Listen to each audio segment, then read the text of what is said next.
Hey guys, King Tim 420 here. I'm gonna talk about my exactly everything that I do from start to finish in my grow, like how I feed my plants, everything, and what I do when I put in bud. But first, I'd like to say, if you guys like this video, hit the like button. I gotta do all this stupid YouTube stuff now, and hit like, yeah, and subscribe if you haven't. If you'd like more content, but anyhow, let's get into it, guys. So, anybody that's been watching knows that, I use the Gaia Green, and lately I've been using the Schmidt, right? But anyhow, we'll start with the soil. Once again, it's just my compost soil, 50-50 mix with cocoa. As I've said before, I'm switching the cocoa that I'm using. Canna has trace elements that aren't good for your plant in it, so anyhow, I do 50-50 with the cocoa and the compost soil, and then I add the perlite at the 70-30 ratio.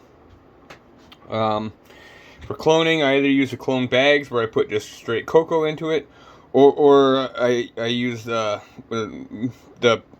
whatchamacallit, the square rock wall there, right? Sorry guys, I just left my head for a minute. Yeah, and I've been using the Doff, as I've said before, and it's working great. Rooting powder. There's just a few things that I have in my grow. The Schmidt's, wire, garden wire, and my measuring spoons. There's my spray. While plants are in veg, I'll give that to them about once a week, maybe twice a week, right? Just periodically. But anyhow, so yeah, I'll mix up my soil. I'll throw in 2 scoops of the Schmidt's, 2 scoops of the Gaia Green 284 and the 444, and 2 scoops of the 444, and I let it sit for about 2 weeks, maybe 3 weeks. And I don't top dress my plants when I first put them in veg, right? After about a month and a half, I top dress them with 2 scoops of the Spread and Boost 6812. If I'm not using the Spread and Boost 6812, I'll top dress them with 10 scoops, because I'm using 10-gallon pots, guys. So it's like a 1 scoop of the Gaia Green to 1 gallon, right? To each gallon. But if I'm just using the Gaia Green, it'll be a 70-30 of the Gaia Green for top dressing.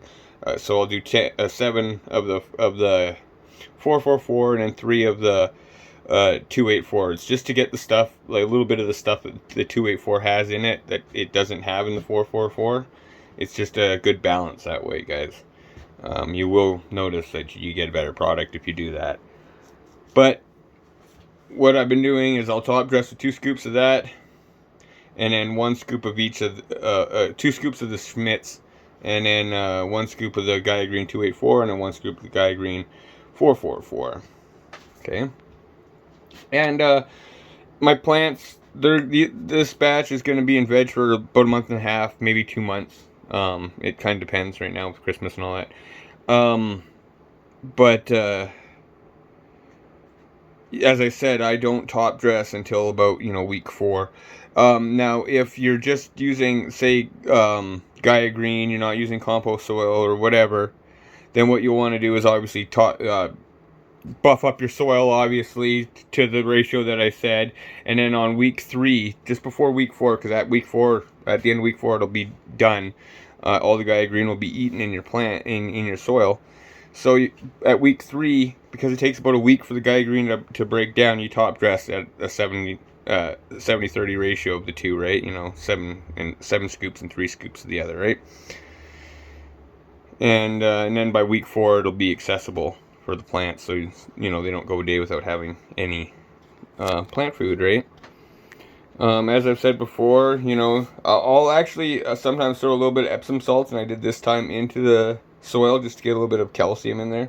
And I also threw a tiny little bit of the molasses, and that was just to feed the worms that I have in my soil. And my compost soil does have worms in it, guys. Occasionally, if I just have to use CalMag, like I just have the Bush Doctor CalMag or the Fox Farm. It's just any CalMag will work, guys. I just like to go with an organic one. I prefer to go with organic products if possible. But yeah, anyhow, and while my plants are, you know, in veg and in bud, twice a month I will use the soil activated treasure, and it'll just be literally just what is it again? Yeah, it's an eighth of a tablespoon per 10 gallons of water, right? It takes very, very, very little of that stuff. And when I do use that, I don't throw in any molasses or CalMag or anything like that. And the Beastie Blooms I start using when we're in bud, right? But I'll talk about that in a minute. Anyhow, yeah, and I pH with, as I've said before, Arm & Hammer baking soda. I use Blue Labs pen. Baking soda's for the up, and vinegar's for down. And hey, Wayne, that's the President's Choice brand, PC, just so you know. I actually know you guys do get President's Choice brand in the United States. Yeah. Anyhow, so when I do go into bud, I will top dress. This time, what I'm going to be top dressing with is 2 scoops of that, and then I'm going to go with, for the budding, just 2 scoops of the Gaia Green 284. I'm not going to put in during bud any of the veg to amend the soil at all. And yeah, so I'll do that just before I go into bud. If you guys are just using the Gaia Green, do a 70-30 for your top dressing. Always do a 70-30. If it's in bud, it's 70-30 of the budding. If it's in veg, 70-30 of the veg food, right? And so what I do is, as soon as I see any hairs starting to come out of the plant, I don't feed it that day, right? But what I do is on the next scheduled feeding, which I usually feed every Monday. I'm not saying you guys have to schedule. And actually that's something I'll talk about, the veg feeding, in a minute here too. But in bud, I try to keep it once a week no matter what. Even if they don't really need it. If they don't really need it, it'll be a light feeding. I just won't overwater the soil. I just make sure it stays, you know, moist. But as soon as the hairs come out, the next feeding I start using the Beastie Blooms, and per 10 gallons I'm only using 1/4 tablespoon or teaspoon. So, and that's more than enough, I've noticed, especially when you're combining with the Gaia Green. But anyhow, so in veg, as I said, now with watering in veg, I only water in veg when they ask for it. If the leaves start to wilt, then I water. I don't water until then. Another thing too about your humidity and stuff, you guys, if you're in a small room and all that, it's much easier to keep your humidity at 60. Way easier. If you're in a big room, don't have your thermometer and all that, your humidity reader away from the plants. Make sure that you have it close to the plants, because the humidity can change from where the plants are to like any other open space in your grow room. Like I'm in an area where I can walk around in my grow room, and the walking area in my budding area is probably about 40 to 45 humidity, but at budding it's 50 to 55 humidity, you know, like right where the pots are and whatnot, right above the pots. So I keep, you know, monitoring closer to the plants than I do outside of the plant area, you know, if that makes sense to people. But another thing too is, a lot of people say you should stay at 60 from veg to bud. You should, like 60 is like optimal, right? 50 to 60. And in budding, that's where I like to stay at, 50 to 60. But honestly, you can Google it. You can look online on many pages. If you say you don't have the equipment and you're just doing your first little grow, 40 humidity is fine, you guys. It will be fine with 40 humidity. You might notice slower growth. As a matter of fact, that's one way, if you want to slow down your growth, is to bring your humidity down. And that's what I do in my bedroom right now. I don't want fast growth, so I have it at about 40 to 45 humidity in my bedroom.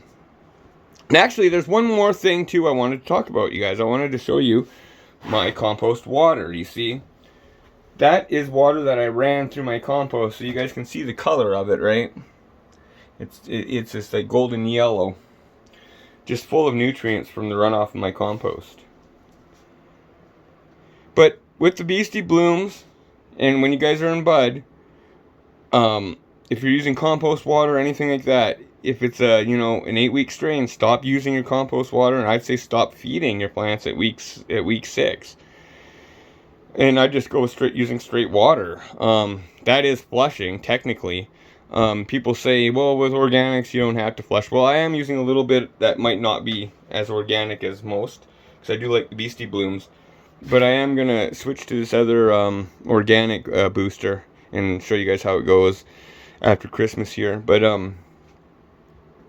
anyhow, I believe in flushing a little bit no matter what. Even if you just give it a 1-week flush. I've cut out when I'm back. If you're using chemical foods, definitely have a large flush.